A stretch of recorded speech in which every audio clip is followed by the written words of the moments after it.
మేము ఉద్యోగాలు కల్పించబోతున్నాం అధ్యక్ష. 65,000 మందికి అధ్యక్ష. 5 కంపెనీలు అధ్యక్ష, 5 కంపెనీస్. మా లక్ష్యం 5 లక్షల ఉద్యోగాలు, ఒక ఐటీ రంగంలో 5 లక్షల ఉద్యోగాలు ఒక విశాఖపట్నంలో కల్పించాలని, అది కూడా 2029 లోపల కల్పించే లక్ష్యంతో మేము అందరం పనిచేస్తున్నాం అధ్యక్ష. 18 నెలలైంది, 19 నెలలైంది ప్రభుత్వ అధికారంలోకి వచ్చి. మేము అధ్యక్ష ప్రశ్న అడిగారు, ప్రశ్న సమాధానం చెప్పాలి అధ్యక్ష. వినేదానికి సిద్ధంగా లేకపోతే నేను కూర్చుంటాను అధ్యక్ష. ప్రశ్న అడిగిన తర్వాత వాళ్ళకి నచ్చపోవచ్చు, అరే ఇన్ని ఉద్యోగాలు వస్తున్నాయి అనేది వాళ్ళకి నచ్చపోవచ్చు, ఇన్ని కంపెనీలు వస్తున్నాయనేది నచ్చపోవచ్చు. నన్నేం చేయమంటారు అధ్యక్ష? ఒక్కొక్క కంపెనీ మేము పట్టుకొస్తున్నాం, పెద్ద ఎత్తున పెట్టుబడులు తీసుకొస్తున్నాం.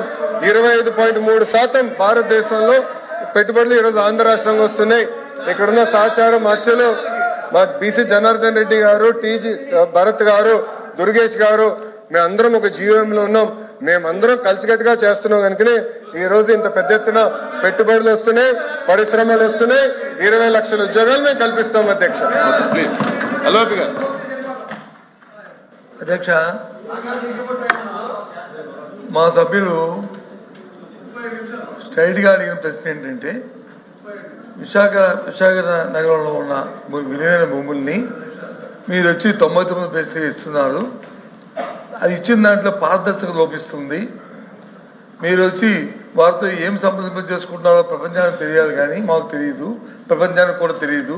మీరు లోపాకారిగా చేస్తున్నారు. ఆ నేపథ్యంలో అదే సంస్థలు మన పక్కనున్న రాష్ట్రంలో, అదే హైదరాబాద్లో కానీ బెంగళూరులో కానీ పారదర్శకతతో బిడ్డింగ్కి వెళ్ళి వాళ్ళు వచ్చి కోట్లాది రూపాయలతో కొంటున్నారు. ఇక్కడికి వచ్చినప్పుడు వచ్చి ఊరికే 99 పైసలుగా మీకు ఇస్తామని చెప్తున్నారు అనేది మా ప్రశ్న అధ్యక్ష. దాని తర్వాత భావం అధ్యక్ష. దానికి వచ్చి వారు వచ్చి ఎకో సిస్టమ్ గురించి చెప్తున్నారు అధ్యక్ష. వైజాగ్లోను ఐటీ పార్క్ ఎకో సిస్టాన్ని 2004లోనే మేము ప్రారంభించాం అధ్యక్ష. ఆ రోజున నేను మినిస్టర్ని.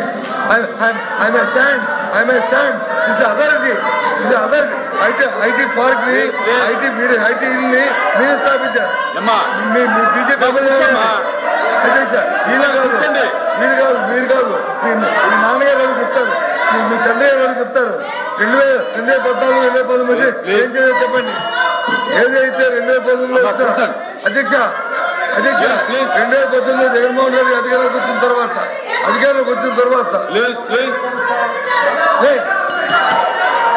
కూర్చోండి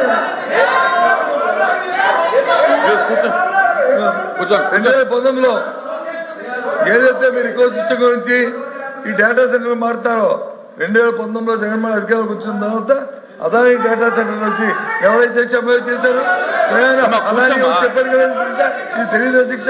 అయినప్పటికీ కూడా వాటి గురించి సంప్రదింపు చేయడానికి, డిస్కస్ చేయడానికి దీని మీద సపరేట్ డిబేట్ తెచ్చుకుంటా బిజినెస్ సెక్టర్తో. కానీ ఈరోజు ఈ ప్రశ్నకి ఈ ప్రభుత్వం లోపాకారిగా మీకున్న లావాదేవీలతో మీ స్వార్థ ప్రయోజనాల కోసం అధ్యక్ష చెప్తారు అధ్యక్ష.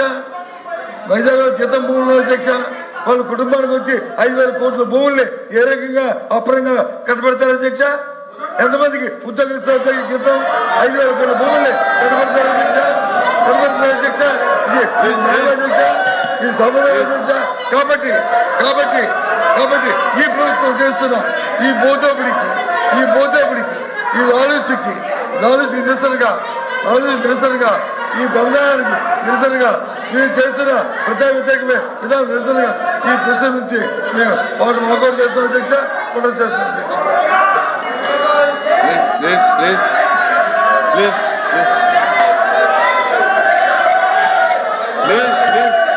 మంత్రి గారు అధ్యక్ష ప్లీజ్ శ్రీకాంత్ కూర్చోండి. శ్రీకాంత్ కూర్చోండి అధ్యక్ష. అమ్మా కూర్చోమ్మా అధ్యక్ష. నేను ఇప్పుడు 5 కంపెనీలకి మేము ఒక్క నిమిషం 5